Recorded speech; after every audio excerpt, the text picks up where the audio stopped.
Instagram and do that. Go live. I feel like it's live, but it's not showing on my Instagram yet. There we go. Aha, I see you. All right. All right, welcome to Coffee and Connect, where the conversation is as stimulating as the coffee you're drinking, or in my case today, the tea. I used to be a coffee drinker, by the way, Chris. No longer. Are you coffee or tea? Neither. They're Neither? both awful. Well, so I don't do caffeine. So as long as it's caffeine free, that's what I do. Yeah, I'll drink some juice, water mostly. I've been craving Dr. Peppers for a while now, but I've been off of them for about 2 months. Okay. So I'm now glad I'm I'm glad you clarified the hiatus from it, because you said coffee and tea are awful, but then you threw in Dr. Pepper, and you lost all credibility with me. Anyhow, let's get to the show. I'm Deevo. I'm your host, and here's just a shameless plug that is sponsored by my company, which is Fusion Creative. We are an innovative branding and digital marketing agency based in Charlotte, North Carolina, and we help small businesses and entrepreneurs tell their stories with holistic branding and marketing. And you can find more out about us at fusioncreativebranding.com. All right, Chris, welcome to the show. So our guest today is Chris Hood. You're a lot. You're a storyteller, which is how I met you. You are a strategist, similar to us, and a bevy of other things. You're an author. Tell me a little bit about you and your origin story. Can you tell us where you're from and what sort of sparked your journey into entrepreneurship? Oh yeah. I mean, it's a long story and it's crazy, but I grew up moving around a lot. Our family was in a lot of different states, and I think at one point in time, I probably was at a different school between, I think, 4th grade and 11th grade. I was at some different school along the way. When I got into high school, I started to think about work. And so I started working in the mall as well as working at a local movie theater. And the thought process of there was, well, I like going to see movies, and why not go see them for free and get paid for doing it? So instead of wasting all my own money, I'll just go and work there. And so, I did everything from taking tickets at the door to cleaning popcorn off of the floors in the theaters and selling popcorn. And the thing that I loved most about it, though, was engaging with people as they were walking through the door and as they were experiencing the movies that they loved. And two, obviously the stories, the movies themselves. I was always a fan of movies. And so as I started to go throughout my professional career, I had the choice. Do I go into movies or do I go into this thing called technology? And so I picked the thing that I thought was going to make the most money, the movies. And it was really all about just thinking about that storytelling, about creating worlds, about experiences. And as I progressed and as technology began to evolve, I had a pulse on the technology. It was a hobby. It was something I did on the side. But I realized that there was this convergence that really started to happen around the technology and the entertainment that we were all familiar with. And really, if we look at the dawn of the internet and as we move forward, the internet was nothing more than another form of entertainment. And even today, as we look at businesses who are trying to be successful, their core responsibility is to make an experience and share stories that resonate with their consumers to get them to come to their site and engage and buy something. And so that continuous evolution of storytelling and technology and business was really my sweet spot. And so as of today, I continue to help organizations better understand that. And a lot of my books and writing and the consulting and public speaking that I do is around this concept of how do we listen to our customers? How do we engage with them? How do we make things more interesting and exciting? How do we tell stories so that you can build loyalty? And if you can do that successfully, then you can be successful. And so that's really all I've ever done through my years and years of getting to this point. There's a lot of things to unpack there. Small story. I worked in the mall as well. It was one of my most fun jobs in high school. I sold shoes for an old company. I don't think it exists anymore, called Track and Trail. Never did the movie thing, but I want to talk a little bit about the storytelling and the branding piece and sort of that listen first model that you just talked about. It's interesting how, because I'm an entrepreneur and have been for many years, how we're so excited to like share our solution with everybody, that we're so excited to like show how valuable we are to our potential customer, that we don't actually listen to what their real problems are. And what happens is that you present a solution that might not necessarily speak to their real problem. And so because they're looking and listening, whether subconsciously or not, how can this person solve my problem, right? That's what we do as consumers. And if they don't hear it right away, like they just unconsciously don't think, well, hey, this might not be the best fit for me. So how did you, as a branding strategist and an entrepreneur, learn to develop those listening skills? Well, it started for me way back when I was at the movie theater. Interesting enough, I've read a couple of things online in just the last couple of days about listening and listening to your consumer. And I remembered when I was at the mall and in retail, and this might resonate with you, I was told by my manager, if you don't know the answer, the first thing you say is, hold on, let me go find somebody who can answer that for you. Right. And that kind of empathetic view of listening, like, look, I don't have the answer. But instead of just ignoring you and saying, well, let me try to go find somebody. I don't know where they are, but I'll try to get you that answer. That's not what we're doing, right? And so if you think about that progress of, and I write in my book, the customer is always right. And we can come back to that because I've got a lot of different opinions about that today. Um, but that listening part is so multidimensional. I think one of the areas that a lot of people struggle with is says, I listen, I'll listen to my customer, but then you actually are not, because what we tend to do is we have this preconceived response already in our head. Like, I know what you're going to ask, and I've already answered this 100 times. Mhm. So I'm going to answer it the same way that I've always answered it. And I'm going to masquerade that I'm really listening to you. But in reality, I'm just tuning you out because I've already formulated what I want to respond with. Mm. That's not listening, right? Listening is really about understanding that you don't know what they're going to ask, and you don't know their individual situation, and you don't know what the scenario is that's around them. I'm going to fast forward. This is one of the problems of artificial intelligence today, is that artificial intelligence, all it's doing is predicting what it thinks you're about to ask. It's assuming it knows what you're asking, and it's formulating that answer ahead of time. And it can do it very fast. But the reason AI doesn't have an empathetic view is because it can't fully listen to what you're asking. It can't understand the undertones of your response or the emotional way that you're asking that question. And Mhm. only we as humans can tune into that and fully listen until the end of the question to be able to then formulate how we could respond without Mhm. preconceived responses, without bias, without jumping to the conclusion that my product is the best product and I'm going to sell this to you because I know it's the best product for you, whether you know it or not. Right. Yeah. So that listening has to be driven by actually, it sounds weird, by actually listening. Yeah.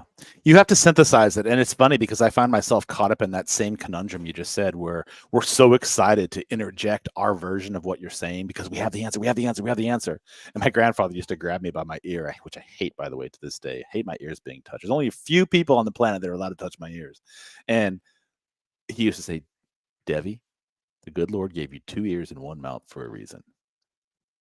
Stop, take a deep breath, listen, and then respond. And I always thought that was fantastic because I'm very excitable. So I always have something to say. We're both podcast hosts. We both run companies, so we're in a leadership position. So we're always sort of like talking about solutions. But it's really important, isn't it, that you take a deep breath, pause and reflect, listen so that you can synthesize whatever the person said so that you can have an appropriate response. So let's move on. Who has been some of your biggest inspirations in terms of you've talked about theater and you've talked about movies and sort of that space, but in terms of your professional and personal life, Has there been anyone in particular that has influenced the direction and the trajectory you've taken so far?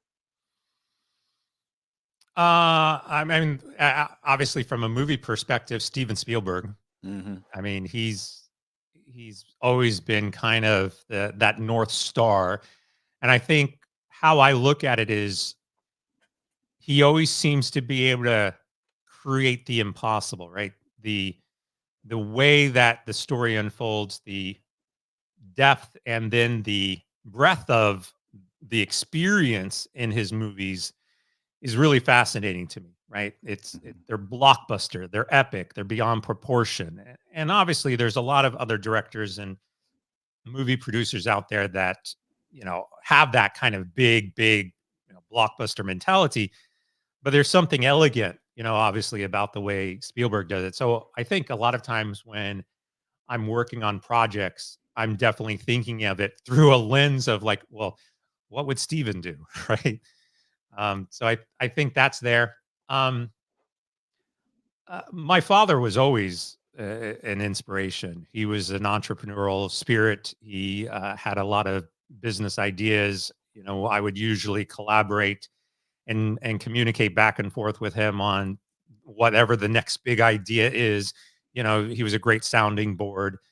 And then obviously I've had a lot of different managers and individuals over time that have really helped. What I also share is that even the bad managers have helped me in some way. Even the Mhm. epically awful managers who you just cannot handle and you've got to get away from. When you leave, you reflect on, you think, well, I don't want to be that type of manager, right? I don't want to do it that way. So I think you've got to be able to take those learning opportunities and lessons from both the good influencers as well as the negative ones. Yeah, that's very interesting about the lessons that we learn. I think a lot of times, I heard this recently from a yogi that I was engaging with in the last couple of weeks, and he said to me, and I think he posted on Instagram as well, but he said to me, it's often, people tell you to be grateful about stuff all the time, and you can practice gratitude journals and gratitude exercises and stuff, but inevitably, most of those gratitude things are you're grateful for something good that's happened in your life. But how often do we stop and reflect about the negative things or the perceived negativity of things that happen and be grateful for those because of the lesson? If we listen, if we're self-aware, if we're sort of looking at that from a different point of view, that the lesson, the turmoil, the tribulation, the lesson that can be learned from that. So do you have any one pivotal moment in your life where you did have a tragedy or you did have something really disappointing occur to you, and on the surface it looked like, holy shit, man, how am I going to recover from this? But in retrospect, looking back, it's like, wow, because of that pivotal moment, it all not only altered my trajectory, but it also taught me this. No. Nothing. I think, if I look back on my life, there's been hundreds of pivotal moments. There have been times where I thought it was the end of the world, and then I realized, well, it's the beginning of something else. Mm, I think it takes a lot of time for you to recognize that those are moments that allow you to pivot and move forward. The way I guess I kind of think of it is the way I tend to think about it more are missed opportunities, which is really interesting because we've all been presented with these opportunities and we say no. And then we look back on it and it's like, I wish I would have said yes to that. And yet we're where we are because we didn't actually do what we said we were going to do. There's lots of them. I just shared a story and it's interesting because I shared this story on a different podcast and my mom listened to it and she said, I never heard that story before. But when I was working in the mall back in the early 1990s, I was approached by somebody for a job offer and they handed me the business card and they said, here, just come and we'll do a quick interview. So I literally went to the job. It was in Hollywood. And I went through this really weird, dark studio and I didn't know what I was getting into. And then I got to these television monitors, and they're like, we're looking for a 3D artist. And here's what you would do. And here's an example. And it turns out that it was for the original television series of the Power Rangers. I know And they way. were really looking for somebody to help them draw and develop 3D effects in the movie. So, every time they went pow and, big explosions. Those were basically all hand drawn animations on top of the video. They didn't have the 3D that we have today. And obviously, I was very intimidated and I was like, this is not for me. I can't do this. And I left. Now, I often reflect on that story like, what if I would have taken that Mhm. job, even if it was an internship? And where would I be today? I mean, I would have been at the forefront of 3D animation and probably would have been in the movie industry for a long time or not. I don't know. I don't know what I would have been doing, but it's a moment where I reflect on and say, well, look, I'm not where I am today because I took the job. It's because I didn't take that job. And there's a lot of missed opportunities that I definitely think would have changed my career and where I'm at today. But I love where I'm at today and I love what I'm doing today. So I can't necessarily argue that they were the wrong decisions. They were just pivotal moments that I chose differently on. Yeah, that's an interesting juxtaposition because the opportunities that were missed, you wouldn't have had the opportunity for all the other stuff that followed in that ripple effect because of that, right? I Yep. reflect on that all the time as well. It's interesting to me. Speaking of that, in terms of reflections about missed opportunities, is there any one thing looking back that you wish you had known when you were younger that you know now that could have changed that approach to things and changed the opportunities or changed something else? Is there like one thing that you can think about? Yeah, it goes back to what I was just saying. Say yes. Like just I think there's a lot of times where we have these opportunities that come to us. And look, I would say that there's still opportunities today that people come to me and I have to make the decision yes or no. I think a lot of times we should say yes to more things. If you ever watch that movie with Jim Carrey, Yes Man, like just say yes because you don't know where that's going to lead you. And even if it's simple things, for example, somebody contacts you and says, "Hey, you want to be on my podcast for a couple of minutes?" And I'm sure, yes, why not? I get a lot of emails in LinkedIn from people saying, "Hey, I would just like to talk to you for a couple of minutes." Well, I know it's a sales call. I know it's probably something that has nothing to do with what I really want to do. And I could say no to all of them. But actually, this year, I've started to say yes to a lot of them. Why? Mhm. Well, I don't know. Networking opportunity. It might amount to nothing, but it's still meet somebody new, meet somebody interesting. Like, I don't know. I think on some level, what I wish I would have done earlier in my career is say yes to more things, right? Is put aside my intimidation, put aside my self-confidence, put aside, my rationale, put aside a lot of those things and just go on the journey. Say yes to things and try things and do things because you don't know where they're going to lead you. Yeah, great lesson. It's funny why we say no to things. There's so many reasons, and everybody has their different reasons why they say no to stuff. But one of the things I've noticed in my personal journey in reflecting on this is when you say no to things, it's really kind of based on fear and fear of the unknown and sort of like what could happen? What if I don't? What if it doesn't go well? Or what if it results in some? And I was sort of like reframe it now to like, what if it actually goes really well? What if it actually works out in my favor? So that's one of the reasons why I started this show, Coffee and Connect. I have the other podcast, Unlearn Everything, which is fantastic, but I found that I wasn't really getting the opportunity to really engage with people on some really central topics that could really enable us to get to know each other on a deeper level. And that's the beauty of the internet and the beauty of podcasting is like never in the history of humans that we're aware of have we had the opportunity to connect with so many people on an intimate organic level because people are starting their own shows, they have their own podcasts, social media, websites. I mean, you basically have the ability to connect with 8.5 billion people on the planet to now say yes to opportunities that you never had before. So fantastic insight there. And switching gears real quickly, something that's really important to me is the idea of leadership. And I spoke at a keynote a few weeks back on this whole idea that leadership comes in different sizes and colors, and it's not always the CEO, for example. In terms of leadership, what's a counterintuitive leadership lesson that you've learned or that you impart in the ethos of your world that might initially sort of seem counterintuitive to real leadership, but actually turned out to be a blessing in disguise?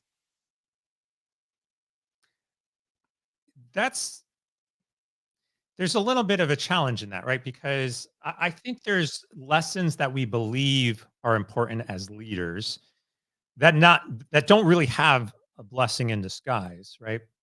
I'll give you an example. I was talking with somebody else, and they said the um, the way to identify a successful leader is their ability to manage a P&L. Now, for you, that might be a sign of a successful leader. But if you think about it, what is our goals as leaders? And I think there's probably a lot of people out there, a lot of people out there that would say that the sign of a successful leader is how much money you're generating. Mm. If the business is generating money, then you're successful. That's the way that we think of leaders. So we could look at a lot of leaders out there that are a part of organizations that are generating a lot of money. And I'm not getting into this debate about what's the difference between a leader and a manager, right? And all that kind of stuff. Like, just put that aside. I don't think that your number one goal as a leader is to generate money. Now, this is the challenge I think that a lot of entrepreneurs are faced with. They have a product, they want to go out, they want to sell it, and they're focused so heavily on selling it that they're going to just sell it, sell, sell, sell.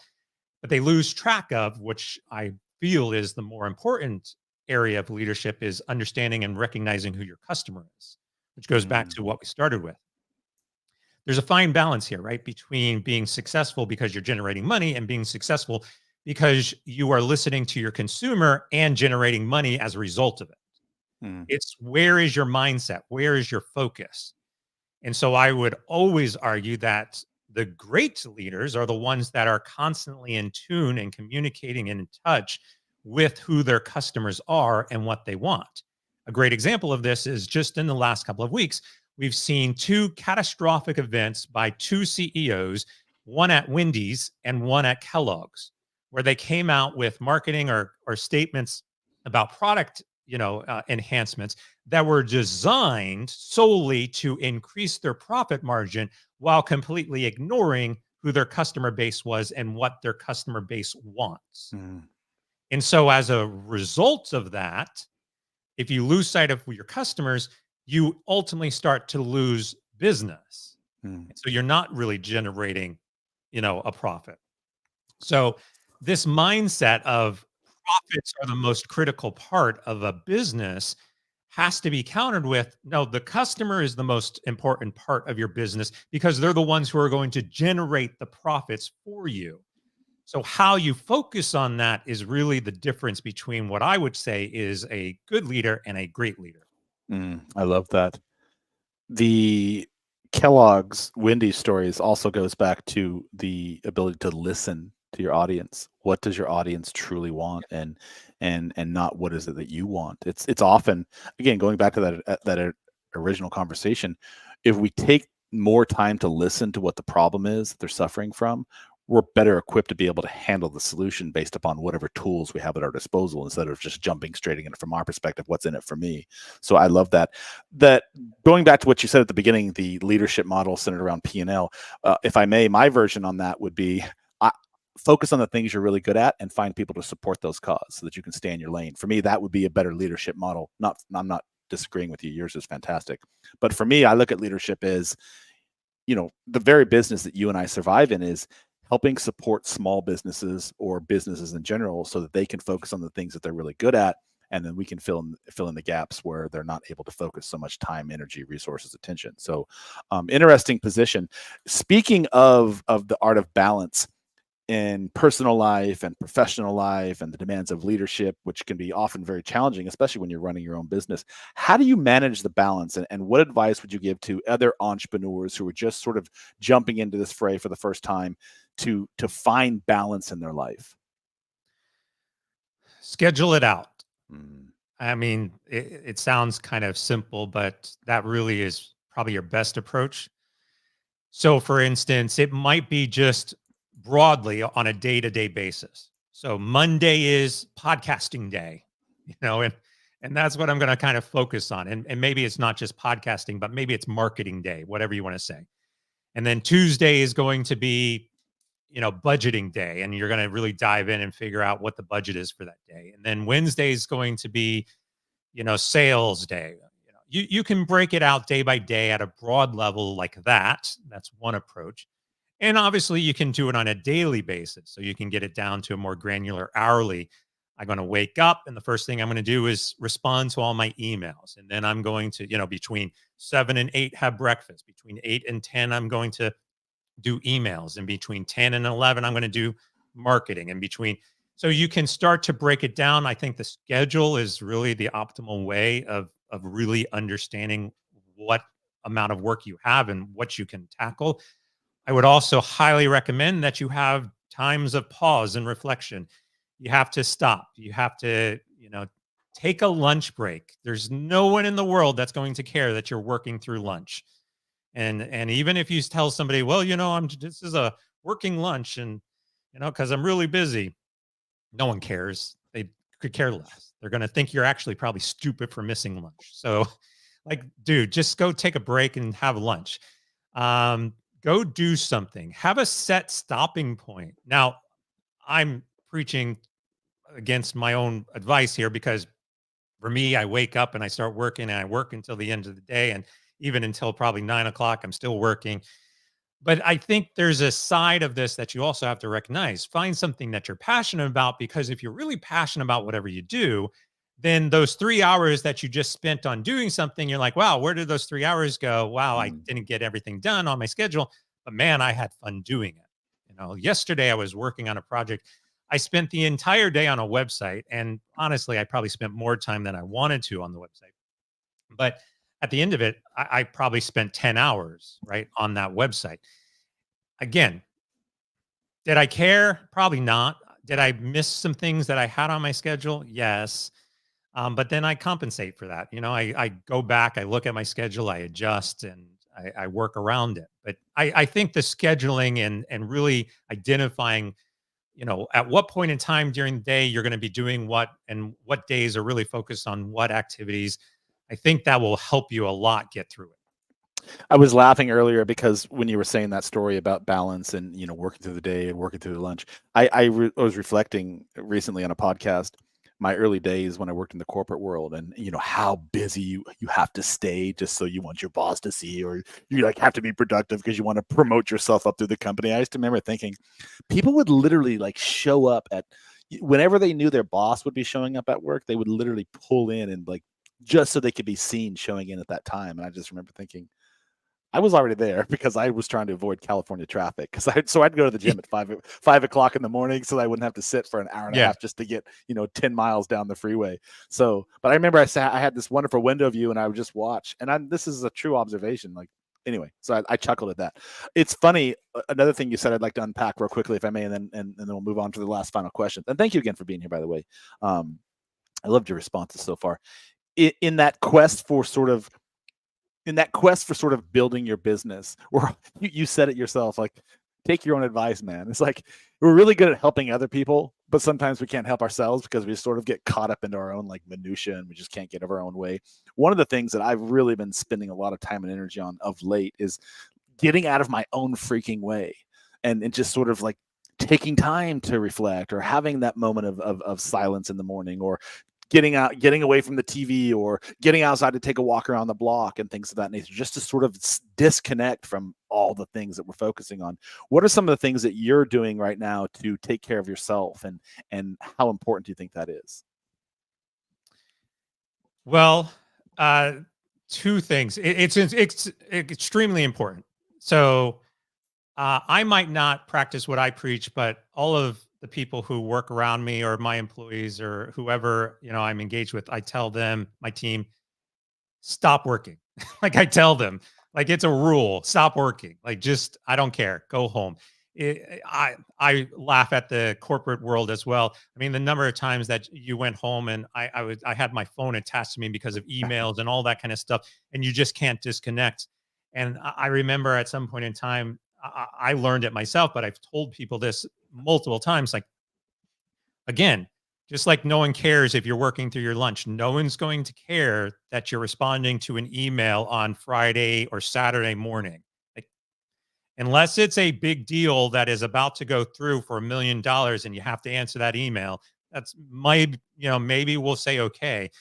But in most cases, the same problem you have at Friday at 5 p.m. is going to be the exact same problem on Monday at 9 a.m. So ignore it. Like, who cares?